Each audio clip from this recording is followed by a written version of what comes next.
At Origin, we've designed our EasyFold doors with you in mind. That's because, having previously been installers ourselves, we understand the need for simple, effortless installation and the benefit of giving your customers an end result which will offer years of maintenance-free satisfaction. So, when installing our doors, the following sequence will help you every step of the way. Let's get started. It's wise to make sure you protect your doors on site, so only remove the packaging on the day you intend to install. Check before you start that you have all the components you need. Every set includes one top and bottom track and left and right jamb. The components box, however, is bespoke to your order, so follow the checklist provided. Now, make sure you have the correct tools. A list is identified in the installation guide provided. There are no special tools required. It is also vital that you obtain a range of frame packers of different thicknesses. It's always very important to start with a level threshold. If the threshold is not level, lay the bottom track into position and insert the correct frame packers, spaced at a maximum of 500 mm apart along the length of the track until level. Once the track is level, remove and secure the frame packers into position using silicone sealant. Now, evenly space the jamb packers along the length of the jamb and fix into place using small screws positioned beneath each packer. Next, lay out the complete frame, making sure all manufacturer's labels face upwards. Connect the jambs to the track using the 4 pre-installed connectors. Taking care to keep the frame as square as possible, lift it into the aperture and insert frame packers into both top corners, between the top track and lintel, to retain the frame in position.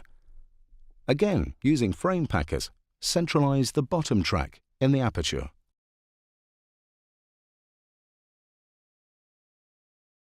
Using a 13 mm drill bit, drill the first layer of polyamide, level with the center of each jamb packer. Starting at the bottom of the jamb, drill the jamb packer using a suitable HSS drill bit for your preferred fixing. A good idea is to insert a flat knife or trowel between the jamb and the masonry to prevent blunting of the drill bit. Then, using a masonry drill bit to drill the correct size for your preferred fixing, drill through the previously drilled hole into the masonry. Packing the jamb level with the end of the bottom track, insert your preferred frame fixing. Then, level vertically the jamb and install the top fixing. Making sure the jamb is not bowed, install the remaining fixings. Finally, check for straightness and level again. Repeat this process with the remaining jamb. Set a pinch rod or measuring stick between the top and bottom tracks at each end of the frame. Using suitable frame fixings, fix the top track. Use your pinch rod or measuring stick to ensure the top track remains parallel to the bottom track. The top track fixings must be at either end, as well as at each door joint. Now, fix the bottom track, mirroring the fixing positions on the top track. Before inserting the fixing, apply silicone sealant into the drilled hole to create a waterproof seal. Then, recheck level.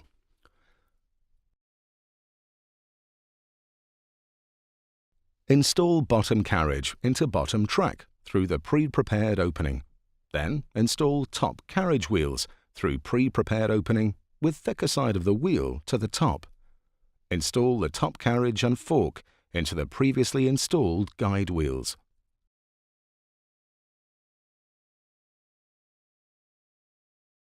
The position of each door in the set is clearly identified by a pre-adhered label on the outside sash.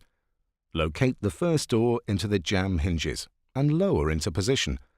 Install the next door onto the hinges of the first door. Install the third door onto the center hinge of the second door. Stabilize the door using a suitable screwdriver inserted into top hinge. Slightly lift the second and third doors and locate the bottom carriage assembly over the bottom hinge and insert retaining pin supplied. Tap the pin into place whilst carefully aligning hinge and fork together. Remove screwdriver from top hinge and locate top carriage assembly in the same way. Once the pins are inserted, install the remaining screws into the pins and tighten. Repeat the previous steps for the remaining doors. Close the lead door onto its latch, being careful it doesn't catch as it passes the keeps.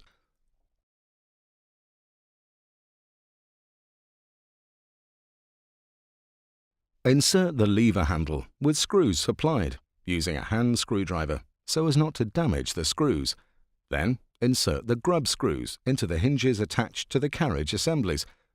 Only one per assembly is necessary. If the doors open outwards, fit the supplied D handle around the hinge above the slave handle.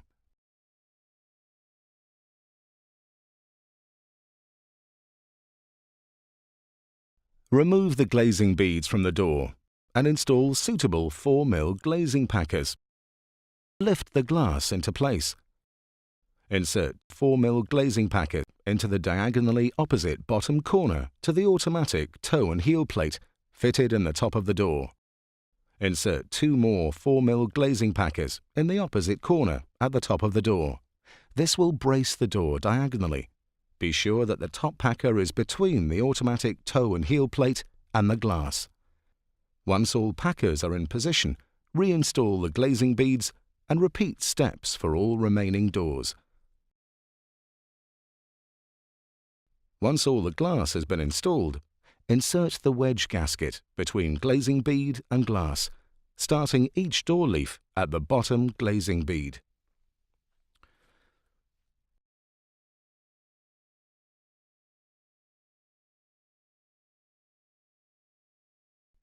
At this stage, it's important to make sure the toe and heel of each door is correct, so all doors sit level. If adjustment is necessary, insert a 4mm Allen key into the top of the door and rotate clockwise until the desired level is obtained. If no adjustment is required, turn the toe and heel adjuster clockwise until the plate inside the glazing chamber is tight to the top of the glass. This will help prevent the doors settling over time. Check the gap between the edge of the lead door and its closing style. There should be an even 3mm from bottom to top. Should adjustment be required, open the doors, remove the center fixings of one jamb, and repack top and bottom of the jamb, in or out, to suit. Once adjustments have been made, insert center fixings. Starting with the doors completely open, check the level of the top track, observing the center pin in the top carriage guide wheel. This should protrude approximately 1mm through the center of the wheel and stay consistent as the doors are closed along the length of the track. If this is not the case, repack the top track to suit.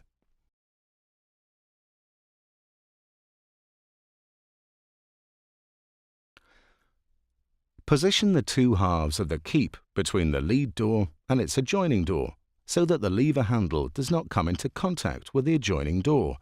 Use a pencil to mark this position. Using a 3.5mm drill bit, drill a hole in the top of the lead door where marked and fix the magnetic keep in position and install cover plate. Carefully place the two halves of the magnetic keep together and open the lead door back against its adjoining door to locate the second half. Mark and fix into position as before.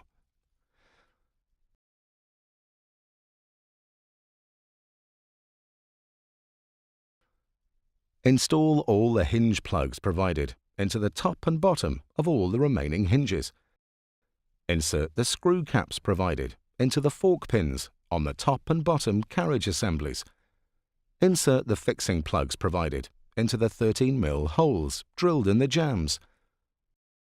Finally, we recommend expanding foam is used in all four sides of the outer frame. Your Origin doors are now correctly installed.